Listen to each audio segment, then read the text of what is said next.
King Amrit loved his people and looked after the affairs of his kingdom well. His minister Chandan was a wise man who helped the king in his work tirelessly. One day, King Amrit and Chandan were taking a walk on the terrace of the palace. The terrace offered beautiful views of the surroundings, and they could see far into the distance. They spotted the weekly market from up there, with people in colorful clothes, buying and selling all kinds of things. There was plenty to buy, and people had money to buy. There were no poor people to be seen anywhere. The king watched with a smile on his face. He was delighted to see the prosperity of his kingdom. Like any good ruler, he was happy when his people were happy. He turned to Chandan and said, "See how contented my people are. But I want to check this firsthand by talking to them. Tomorrow, summon people from all walks of life to the court, and I will ask them myself how they are doing."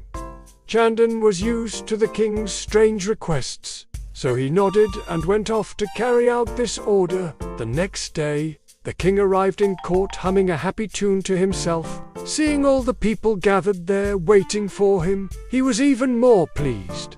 He cleared his throat and said in a loud voice, "I have called you here to ask you a very important question. As your king, I need to know if all of you are contented. Do you have enough for your needs? Do you know anyone who is not happy about anything?" The citizens looked at each other, thought for a while, and slowly, one by one, they came forward to answer.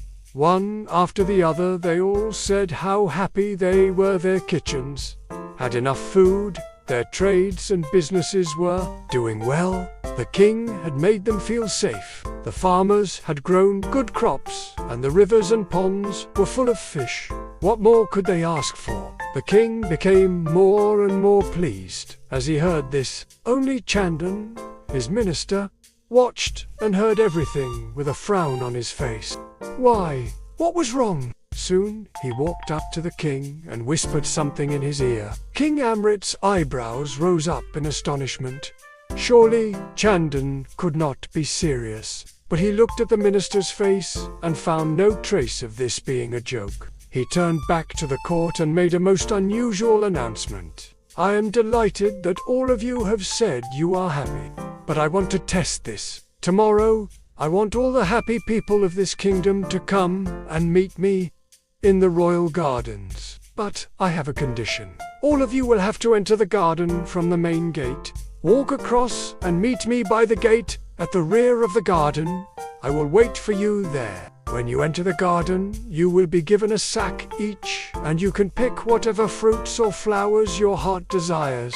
An excited buzz broke out among the crowd. It sounded like a lot of fun. No one was usually allowed to enter the king's special garden. He had planted trees from all over the world in that garden, and it was said to be filled with all kinds of beautiful and strange plants. Right on time the next day, everyone gathered at the gate of the garden. At the time the king had told them, the guards opened the gates and handed out the sacks. Men, women, and children started roaming around the beautiful garden. They spotted juicy apples and plump mangoes hanging from trees. They picked these till they saw ripe pomegranates bursting with juice, grapes, and colorful flowers no one had seen before.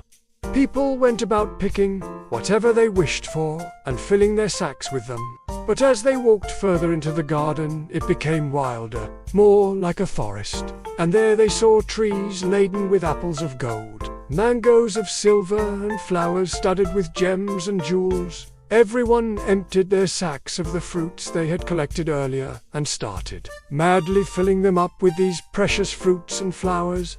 They all forgot that they had said they had more than enough for their needs at home. Greed took over their minds, and all they could think about was adding more and more valuables to their sacks. The fruits which they had picked earlier and had tasted to be as sweet as nectar now lay in heaps around the garden, forgotten and left to rot. Then, with their sacks filled right to the top, the citizens made their way to the rear gate of the garden where the king was waiting. But what was this? To their astonishment, they found a raging stream stopping their way. Water gushed down from behind some rocks and rushed over pebbles and big boulders through the garden. The stream was narrow, but the current was strong. There were no boats to take the people across. Clearly, the only way was to swim. But how could they swim with such heavy sacks filled with gold and silver fruits? The people stood by the stream for a long time, scratching their heads. Then one young man did what they all knew needed to be done. He simply abandoned his sack by the stream, waded into the water, then swam across to the other side. Slowly, the others, too, followed suit. Sadly, some wailing in distress, they left their sacks filled with what they had thought was the riches of a lifetime and dived into the stream. Then they walked up to their king.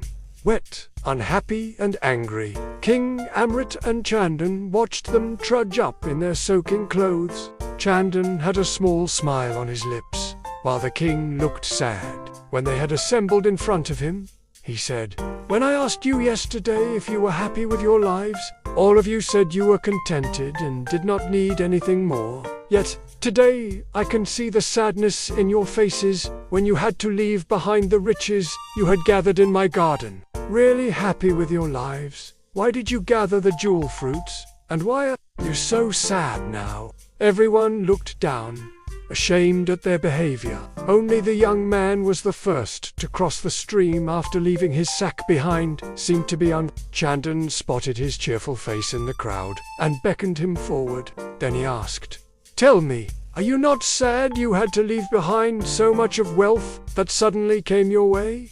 The man said, "I didn't pick the jeweled fruits and flowers. I had picked some of the lovely, tasty fruits and had eaten my fill of them. In my sack, I had kept some others for my little daughter who is at home. I had thought she would enjoy these tasty apples and mangoes, but when I saw there was no other way to go across the stream, I did not think twice about leaving my sack by the river.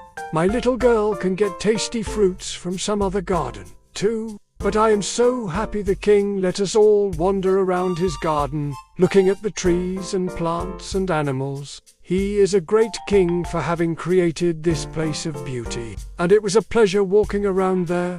Finally, a smile appeared on King Amrit's face. Chandan turned to him and said, "Your Majesty, I hope you now realize that people's contentment does not end with having enough food or money. They also need to be truly happy inside. Only then will they not be swayed when they gain or lose wealth." That is a lesson that everyone, whether a king or a commoner, needs to remember.